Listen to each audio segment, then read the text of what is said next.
మార్కెట్లో పంటలు కొనలేక మాయిచర్ పేరుతోటి 3-4 రోజులు పెండింగ్లో పెడుతుంటే కనీసం వాళ్ళ పంటల్ని ఇక్కడ కాపాడుకోవడానికి కూడా రక్షణ లేకుండా మరి ఇలా గతంలో పోలీసు, రెవెన్యూ, మార్కెటింగు, అగ్రికల్చర్ అందరూ కలిసి మీటింగ్ పెట్టుకొని ఈ రోజు నుంచి పర్చేజ్ చేస్తాం, ఇక్కడ అందరి డ్యూటీలని చెప్పారు. కానీ పోలీసులు లేరు, మార్కెట్ కమిటీలు లేరు, ఎవరు అందుబాటులో లేక పాపం ఆ రకంగా ఇద్దరు గాయాలు పడ్డారు.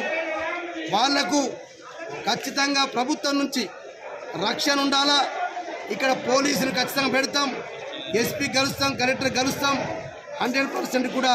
కానీ ఒకటే నేను ప్రభుత్వానికి కూడా డిమాండ్ అనుకోండి, రిక్వెస్ట్ అనుకోండి, గతంలో సీసీఐ ద్వారా కూడా కాటను మాయిచర్ పేరుతో ఇదే రకంగా దగా జరిగితే ప్రతిపక్ష పార్టీలు అందరం కలిసి మరి ఈ రకంగా గుణవంతం చెప్పినాం.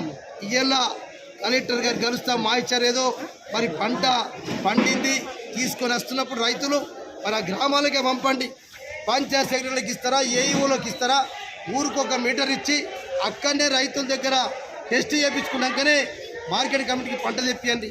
మరి ఇక్కడికి వచ్చిన తర్వాత మాయిచర్ పేరుతోటి మరి రైతులు ఈ విధంగా దగా చేయడం, మోసం చేయడం. ఇంకోటి ఆదిలాబాద్ జిల్లాలో జరుగుతున్నది ఏంటంటే మహారాష్ట్ర నుంచి బినామీల పేర్లతోటి కూడా మరి మేము పేపర్లలో, పత్రికల్లో, టీవీలో చూస్తున్నాం.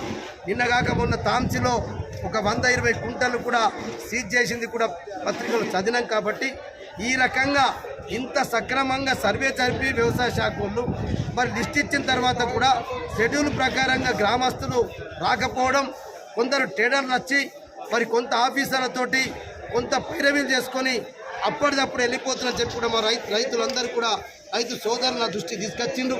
దీని మీద కూడా పకడ్బందీగా యాక్షన్ తీసుకోమని చెప్పి కలెక్టర్ గారు చెప్తాం.